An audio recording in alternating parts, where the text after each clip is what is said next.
Então, no primeiro vídeo a gente falou que o coronavírus é um quebraço, né?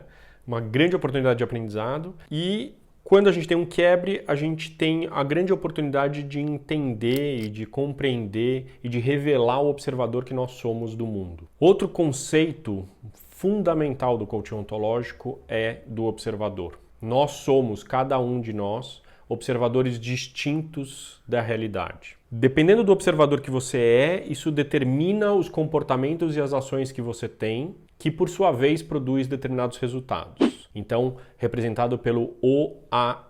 Observador gera os comportamentos e as ações que por sua vez geram os resultados. Se a gente quer mudar os resultados, a gente não basta mudar as ações, não basta fazer um novo plano de ação.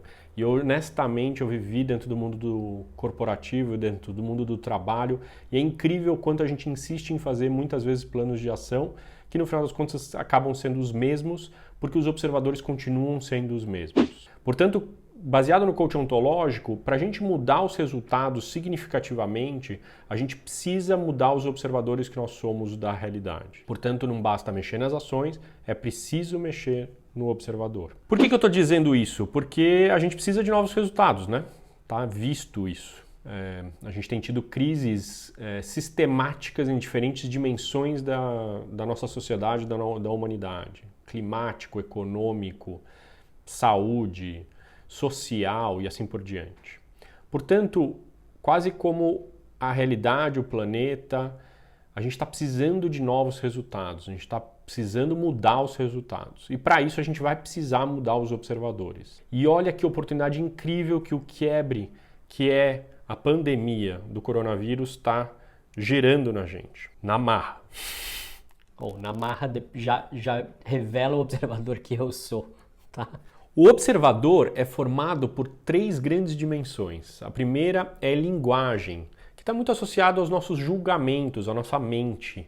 Aquilo que a gente aprendeu desde criança, com os nossos pais, na nossa criação, ou mesmo antes mesmo disso, com a nossa cultura, com o país que a gente nasceu, ou mesmo dos nossos antepassados. Segunda dimensão são as emoções e a terceira dimensão é o nosso corpo físico. E existe uma coerência entre linguagem, emoção e corpo, segundo a abordagem do coaching ontológico. Nesse vídeo aqui eu vou dar um zoom in na parte de linguagem, nos julgamentos. E aí nos vídeos seguintes a gente vai falar um pouquinho sobre as emoções e o corpo físico. Em relação à linguagem, os nossos julgamentos, tem muitos, né? O coronavírus e esse quebre está fazendo a gente entrar em contato com o que a gente chama de julgamentos mestres. Aquilo essencial, onde a gente montou a nossa vida praticamente. Tem vários, mas eu vou listar 3 grandes que me impactam e que certamente impactam muitos. Primeiro julgamento mestre que esses quebres estão fazendo a gente refletir. O julgamento da escassez. Vai faltar. Ou tem lugar para poucos.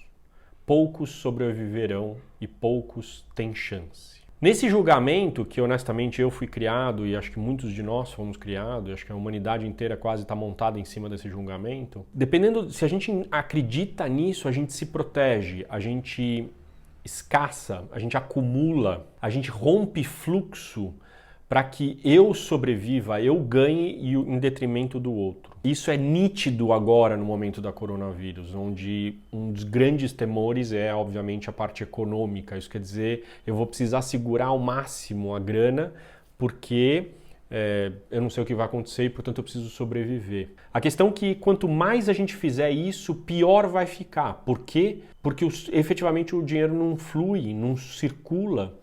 E no final das contas, algumas pessoas efetivamente vão sentir falta, já estão sentindo, né? Aliás, antes mesmo da pandemia já estava sentindo. O que o quebre da pandemia do coronavírus vem, é mostrar pra gente que será que realmente esse julgamento mestre é verdadeiro? Essa é uma área de aprendizagem para mim também, honestamente, mas eu queria convidar você a refletir sobre isso, e eu tenho refletido bastante sobre isso, eu tenho feito exercícios, que ao invés de mexer com a escassez, tem um outro conceito da abundância, que provavelmente você já escutou. Agora tem um outro conceito que para mim é melhor ainda, que é muito, muito fidedigno com o momento que a gente está vivendo agora, que é da suficiência. Então não é nem escassez, nem abundância, e sim da suficiência. O que é suficiente para você nesse momento? Se a gente ficar conectado com o que vai faltar no futuro, a gente corta todas as nossas ações. Lembra do observador, determina as ações. Um monte de ações que a gente vai fazer é de individualismo, de cortar fluxo, de proteger, de segurar. O que vai fazer só essa profecia se realizar de fato. Aqui é um convite. Será que a gente não pode se conectar com a suficiência? E aí o que é suficiente para o outro, por exemplo, para a pessoa que trabalha aqui na minha casa e que efetivamente, literalmente vive com o dinheiro do dia, não vem trabalhar e, continua ganhando, né? Porque o que é suficiente para ela e para mim, né? Tô dando um exemplo, mas tantos exemplos, né, que a gente pode ter pelo mundo, né? O quanto é suficiente para um empresário, o quanto que é suficiente para um morador de rua. Eu sei que é muito relativo isso, mas a gente precisa aprender, essa é uma área que a gente precisa aprender a se conectar com a suficiência e não necessariamente só com a escassez ou nem só com a abundância. Segundo grande julgamento que eu queria trazer é a história da vulnerabilidade, que eu tenho trabalhado tanto nos últimos anos. E vamos dizer que a gente está vivendo um momento de muita vulnerabilidade. O que é vulnerabilidade? Vulnerabilidade é incerteza, risco e exposição emocional. E olha só o coronavírus como coloca todos nós de uma só vez no momento de vulnerabilidade. Agora, o quanto muitos de nós temos um julgamento mestre que vulnerabilidade é fraqueza, que vulnerabilidade é ruim, que eu tenho que fugir de todo jeito de ser quem eu realmente sou e estar nesse lugar de vulnerabilidade para me proteger, porque assim, sendo alguém que eu não sou, eu sou digno de amor. E o que o trabalho belíssimo da Brené Brown vem trazendo é o contrário. Quanto mais eu for quem eu sou, um ser vulnerável, mais potência, mais criatividade, mais possibilidades e mais conexão eu gero. Então, segundo grande julgamento mestre que eu acho que o coronavírus está colocando a gente frente a frente é a vulnerabilidade. Vulnerabilidade não é fraqueza, vulnerabilidade não é ruim. Vulnerabilidade é sim muitas vezes incômodo, só que ela é fundamental para a gente passar para o próximo estágio de evolução e de crescimento. Terceiro grande julgamento mestre, lembrando que a gente está falando do observador, linguagem, e linguagem é formado por julgamentos.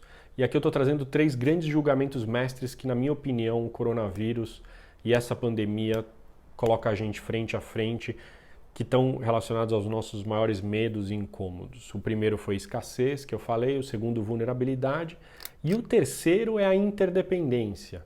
É o quantas vezes a gente aprendeu que é sou eu ou o outro. E o vírus se espalha de uma maneira super interdependente. Sou eu e o outro. Eu preciso cuidar de mim e do outro. E ao fazer isso, muitas vezes eu preciso não fazer. Ou fazer muito. Depende da hora, depende do momento. Então é mudar o ou para o e. Eu preciso fazer e não fazer. Eu preciso encher e esvaziar. Eu preciso ir rápido e devagar. E percebe o quanto a gente não aprendeu isso. Muito ligado a esse conceito é a história da polaridade, né? O quanto a gente precisa trabalhar com isso. Com polos opostos, que vulgos são opostos, só que no final das contas a gente está nessa busca da integração, né? Então, aqui o convite para a gente aprender isso também. O quanto somos interdependentes. Nós temos que sair do estágio da dependência, eu dependo de você, da independência, eu sou autossuficiente, portanto não preciso de ninguém, para interdependência, que é eu e o outro. Eu, com a minha individualidade, sim, construindo, me cuidando e também me relacionando. Porque a partir dessa troca, eu e o outro é que me torno pessoa, como diria a linda filosofia Ubuntu. Então, para a gente mexer no observador, nós estamos falando de 3 dimensões, linguagem, emoções e corpo. A primeira, que é a linguagem, a pandemia coloca a gente frente a 3 grandes áreas de aprendizagem. Quais são? A suficiência, O que é suficiente para mim, para o outro, para minha família, para minha comunidade, para as pessoas que trabalham comigo, para os meus colegas de trabalho, para o meu líder. O quanto a vulnerabilidade é uma área de aprendizagem gigante, da gente aprender a se colocar nesse lugar e inclusive usufruir da potência que traz esse lugar de conexão entre os nós seres humanos e também da inovação que é capaz de gerar a partir desse lugar. E finalmente, a história da interdependência, da colaboração, do eu e o outro, e a gente parar de criar muros, da gente se separar, da gente achar que eu sou muito diferente de você e, portanto, você não merece, para a gente começar a perceber que sim, somos diferentes e também iguais. E tem muito a ver com a história da polaridade. Quais desses julgamentos mestres você sente que você precisa trabalhar? Lembra que no primeiro vídeo eu pedi para você refletir um pouquinho sobre suas áreas de aprendizagem? Pois é. Nesse vídeo eu te trouxe 3 grandes pontos que são minhas áreas de aprendizagem, certamente. Eu estou me dedicando a me desenvolver nisso e eu te convido também a refletir sobre quais desses julgamentos mestres você precisa mexer, tá?